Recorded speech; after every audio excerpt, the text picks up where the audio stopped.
A lot of people have called my commentary divisive, especially when I talk about issues involving the Black community or Africa. And I find that interesting because ever since I moved to the continent, I've been coming here since 2017, I believe I've become one of the most recognized Black Americans in East Africa, someone who has helped bring attention and more people to this part of the world. But what I've noticed is that there are serious issues affecting both Black Americans and Africans that often get ignored.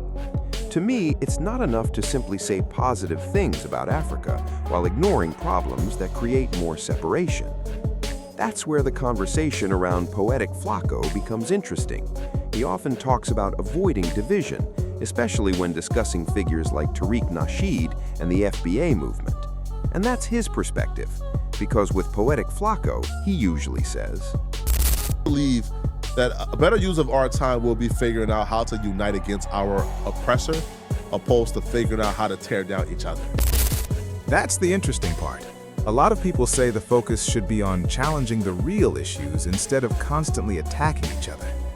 Now, there's a YouTube channel called Point and Shoot. I had seen this creator before, but I never really spent much time watching the content. The reason is simple. Everyone makes mistakes, and creators can change and grow over time. I've said things in the past that I wouldn't repeat today either. But with this situation, I couldn't tell if the criticism was because of something Poetik Flakko had actually done, or if this creator was simply focused heavily on him. I personally didn't start paying close attention to Poetik Flakko until around 2 months ago, after I felt he had lied to me. Before that, I would only watch a video here and there. People would comment and say, "You know he said all these things in the past, right?" And I started thinking, okay, but what is he saying now? That's when I began looking deeper and noticed some things about Poetik Flakko that made me start questioning the situation. No, Memo 3 was shot on the highway, and his alleged killer was Contrell Delano White. That's the name of if I ever heard one. That was born for crime, man. And then there was this. Somebody's mama raised 4 hooligans, gang members who are no good for our community. But why she had to raise them that way? They probably turned out that way. Listen, Right, if you birthed 4 who is gang banging and killing people, why the f do you deserve to live in a peaceful environment, right? You raised them, right? So let's start with the first point, the idea of being born to be a criminal. That statement brings up a lot of questions. For example, we can look at Liberia and the challenges the country faced after its civil war, including violence, instability, and drug-related issues. Yet those conversations are rarely brought up when Black Americans discuss issues affecting African nations. And to be clear, I have nothing against Liberians. I've met many people from Liberia and I've had positive experiences with them. I'm not blaming an entire group of people for the words or actions of one individual. But if that same statement was directed toward Liberians, I believe there would be outrage, and that's the point I'm making. The second argument was about blaming parents for the actions of criminals. That point also raised questions, especially because these comments were made publicly during a conversation with Adam 22. And that's where the contradiction comes in. Someone can present themselves as pro-Black or Pan-African, but people will still question statements that appear to criticize communities or individuals in a way they see as harmful. Where it's nothing but grade A dusty, nonetheless, right? And this is why I don't hang with after 5 p.m. That is stamped, that is solidified, bro. Keep them folks from around me. And then there's this. Harry Spears brought the Igaboo Pookie activities to an established civilized platform so much. So now we see why these Igaboos grow up being burdens to society. All right, now let's talk about the references toward Igbos and the other comments that were made. I don't personally go on camera and use those types of names or labels when talking about African communities. I joke about everyone, and I can be pretty harsh with my roasting, whether it's online or in private. But the difference is that I treat people the same. When I criticize someone, it's not because they are African or from a certain background. The same energy can go toward anyone. But the issue here is that some of these comments were viewed as using dehumanizing language toward the Black American community.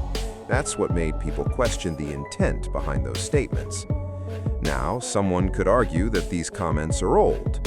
They could say that was in the past, maybe Poetik Flakko has changed since then, and that's a fair question to consider. Draco the Ruler has been unsolved until today. Because in this video, I'm revealing the name of the person who killed Draco the Ruler, I'm revealing the face of the person who killed Draco the Ruler, and I'm breaking down in grave details how they were able to kill Draco the Ruler at a Now, that clip was from a discussion about who was responsible for Draco the Ruler's death. In that moment, critics pointed out that he was wearing Pyru-related imagery and felt that he was making light of a culture that many people take seriously. And that created a contradiction for some viewers.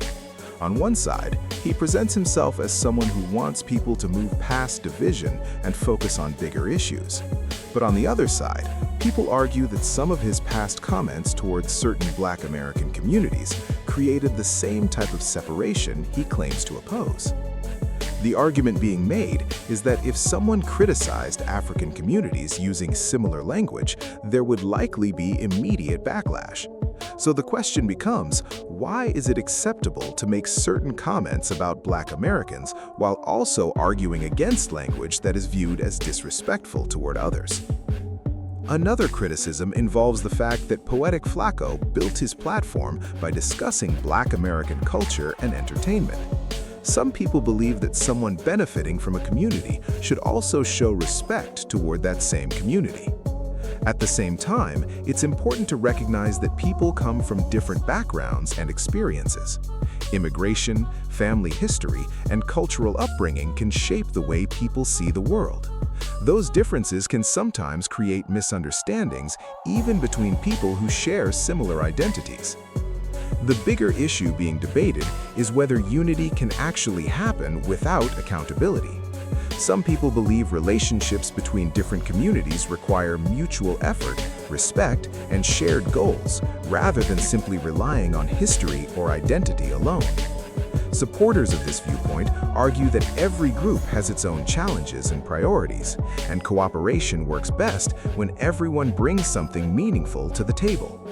They believe unity should be built through actions, trust, and consistency. At the same time, others argue that focusing too heavily on differences can create more division instead of solving problems. The conversation continues over what true partnership between communities should look like and what responsibilities come with it. So the question remains, what does real unity require? Is it based on shared history alone, or does it have to be built through trust, respect, and results? That's the conversation people are having right now. Let me know what you think, and I appreciate everyone watching. Don't forget to subscribe and turn on notifications for more discussions.